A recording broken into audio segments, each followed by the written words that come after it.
I'm Julius Johnson, Commissioner of Agriculture for Tennessee. The Tennessee livestock industry represents 43% of the total farm income in this state, or $1.3 billion annually. At the department, we're advancing and protecting this industry in every way that we can. It's a priority with our department. We're working to develop markets and provide grading services for the livestock industry, among other things.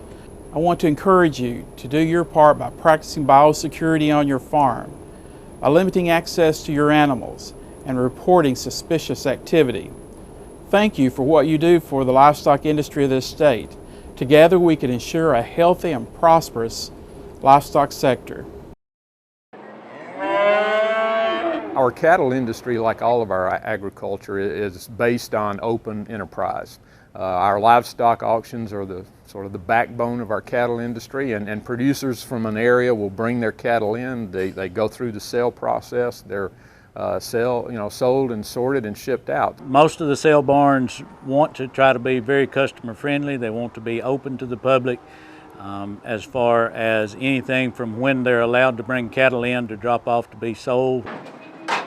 Because of the way we handle and raise cattle in this country, we raise them in smaller numbers. They're mixed and sorted and sold through an auction process, and they may actually be resorted and remixed 3 or 4 times before they actually wind up at the final destination of a feedlot or a background operation. If we take the southeastern United States as a good example, it would not be unusual for cattle to either go through or come in contact with cattle that go to as many as 17 states within a 10 to 14 day period. With us being a feeder cattle state, in that we have more mama cows and raise the babies, and then those calves are sold. When they're sold, they're going to numerous locations.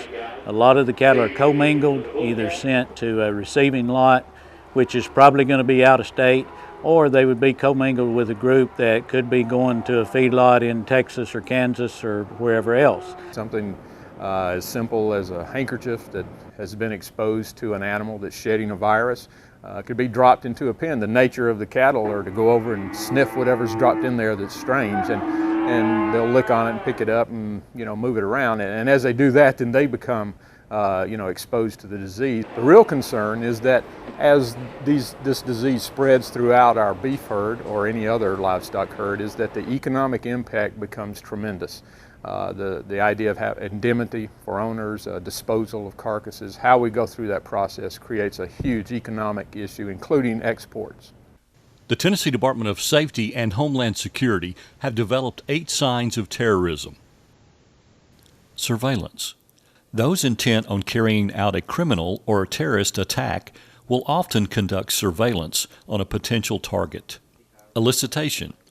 It is when an individual or organization attempt to gain information about a location, its output, product destination, and delivery schedule. Test of security. Testing security is another way to gather information, such as walking or driving around the buildings. Acquiring supplies. Persons purchasing supplies that could be used to carry out an attack. Suspicious persons. Persons who do not belong in a particular setting and appear suspicious because of their behavior. Trial run. Before carrying out an attack, often they will go through a dry run of the crime. Deploying assets. It is when assets and people are actually deployed. Terrorism funding. The final suspicious activity is when terrorists use a variety of methods to raise, launder, and transport funds. Most of the time at sale barns, you have the locals or the regulars that people will know and recognize and that kind of thing. But, you have new folks that are getting maybe involved in the cattle industry or something that might be there also. Anyone, can come in, and that's just the way we do business, the way we have to do business. And when we talk about suspicious persons and suspicious activities, we have to be careful that we don't stereotype a particular individual or ethnic group. Our domestic terrorists, if you would, especially some of the more radical animal rights groups, have been known to target animal agriculture, and certainly they would tend to blend in much easier than someone of a different ethnic background at a livestock auction. The Department of Safety and Homeland Security urge you to use these signs and be watchful of all suspicious activities. The livestock industry in Tennessee is very important. It's a large and varied industry from east to west. It's a large state, and we have to take a team approach in this effort. Early detection and reporting of a disease event in your community is extremely important. It helps us limit the impact of the disease on the state. Just be watching for folks who maybe look out of place or do not fit with who you would normally see in a sale barn.